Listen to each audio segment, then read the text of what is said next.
more things than just this, but let's talk a little bit about each one of these. So spinal stenosis. So it's one of the most common things that we see in our clinic.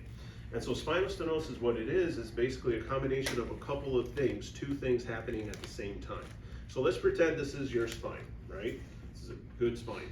But let's pretend this is yours, and this is the back of the spine here. This is the front of the spine. These are the disc spaces. These right here are the bones. These yellow things are the nerves. Now, one thing to understand is that each one of these nerves radiates down the leg in a certain distribution. Okay, then we'll talk about sciatica. But back here, you have the joint spaces of the spine called the facet joints. Well, with spinal stenosis, what ends up happening is throughout the years, all of our discs start to degenerate at a certain extent, right? So usually it's the L4-5, L5-S1, whichever one it is. As it starts to degenerate, it's losing height. So as the disc starts to lose height, these bones come closer together. Two things happen. The disc can protrude backwards and can start pinching the nerves, or the bones coming closer together can cause the joint spaces here to kind of rub on each other.